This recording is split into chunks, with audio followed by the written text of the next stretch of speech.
In the next 24 months, the world as you know it will cease to exist. That's not a movie tagline.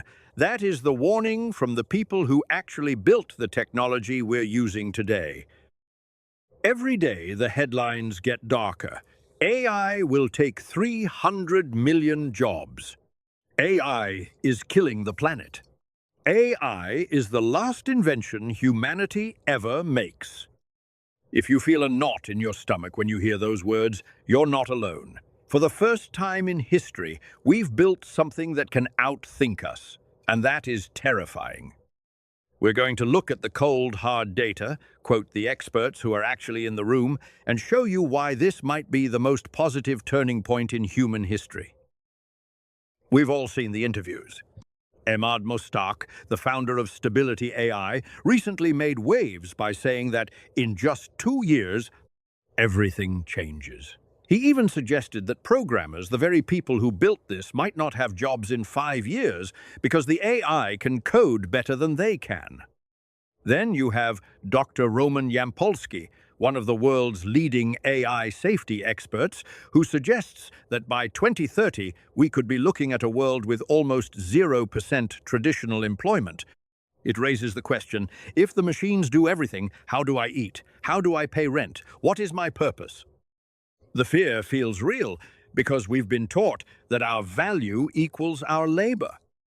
But what if I told you that most of what we're afraid of is a ghost story? What if the AI apocalypse is actually the end of the things we hate, like terminal disease, educational inequality, and back-breaking, soul-crushing labor? We're going to explore how AI is already saving lives in hospitals, how it's becoming the great equalizer in education, and I'll give you a simple guide to the creative AI world, from music to video, so you can stop fearing these tools and start using them. But wait, nothing is free. You might have heard that a single ChatGPT prompt uses as much water as a bottle of Evian or enough electricity to light a bulb for hours.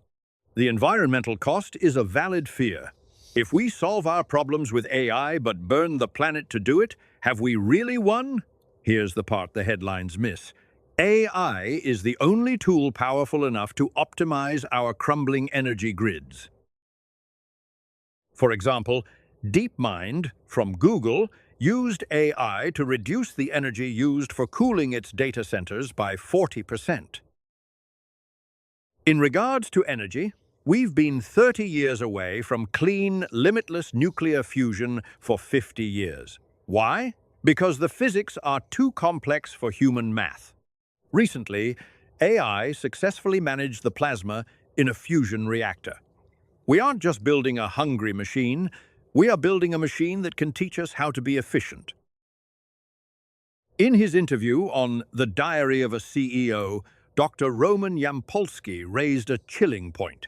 He talks about AI safety not as a glitch, but as a fundamental design problem. Why does this scare people? Because for the first time, we aren't the smartest thing on Earth. It's like a group of gorillas trying to control a human. Even if the human is friendly, the gorillas are no longer in charge of their destiny. The reason we are talking about this so much now is because the experts are taking it seriously. They are developing constitutional AI models that have a built-in set of human values they cannot break. Think of it like the early days of aviation. Planes used to crash constantly. But instead of banning flight, we invented the black box, the parachute, and rigorous safety protocols. We are in the safety protocol phase of AI right now. People worry that machines lack a soul. But in medicine, what we often need isn't just a soul, it's superhuman precision.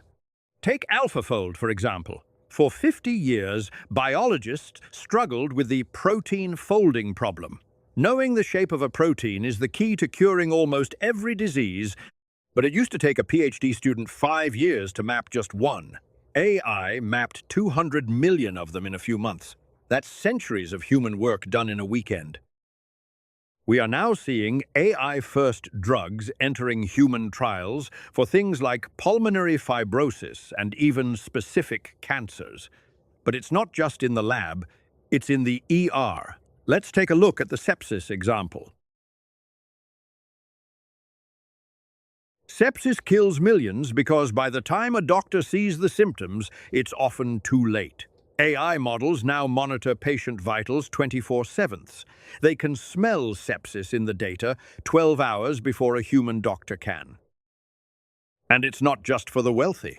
In rural areas where there is only one doctor for every 10,000 people, AI-powered smartphones are now being used to detect cataracts or skin cancer with the accuracy of a world-class specialist. AI isn't replacing the doctor, it's giving the doctor X-ray vision and the ability to be everywhere at once. This leads us to the second goodness pillar, education. For thousands of years, the best education was reserved for the elite, the people who could afford one-on-one tutors. Right now, a child in a remote village or a struggling neighborhood can have the same tutor as a kid in Harvard.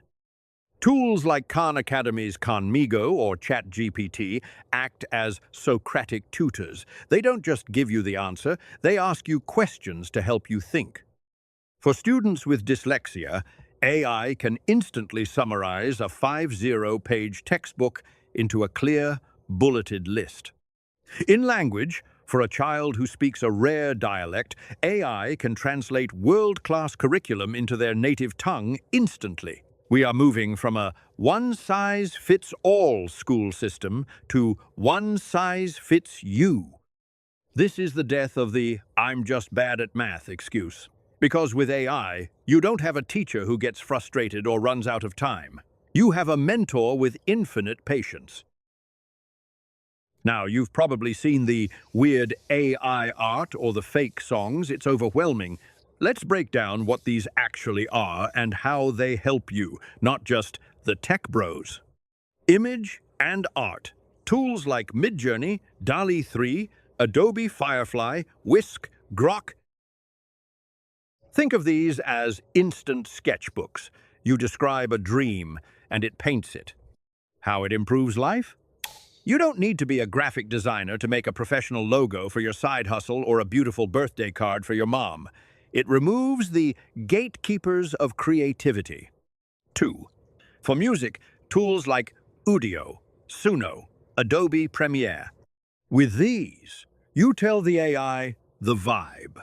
Let's say 1970s jazz about a rainy day, and it composes the melody, the instruments, and even the lyrics. How it improves life. Small creators can now have original, high-quality soundtracks for their videos without paying thousands in licensing fees. It's making high production value available to everyone. 3. In video creation, tools like Runway Gen 3, Luma Dream Machine, Sora, and others. You simply choose a still photo or a sentence and hit play. The AI predicts what should happen next. A bird flying, a car moving. How it improves life. Think about education again. An AI can take a boring history paragraph about ancient Rome and turn it into a 3D cinematic flyover. It turns "tell me" into "show me." 4. Work and productivity. This are your super assistant tools. Claude, ChatGPT, Notion AI, Gemini. Working with them is like working with a librarian who has read every book ever written and a secretary who never sleeps. How it improves life? It handles the boring stuff, summarizing meetings, drafting emails, and organizing your calendar so you can focus on the parts of your job that actually require a human heart. So, if the AI creator Emad Mostaque says we have 2 years of normalcy left and Dr. Roman Yampolskiy warns we're building a box we can't stay inside of, where does that leave us? It leaves us with a choice. Every major technology, the fire, the wheel, the steam engine, the internet, was met with terror. Because technology doesn't just add to the world, it changes it. Yes, some jobs may go away, but they are often the jobs that treat humans like robots, repetitive, dangerous, and dull. AI is here to take the robot out of the human. The jobs that will survive aren't about technical skill. They are about human connection, like the caregivers, because empathy is a biological frequency AI can't match.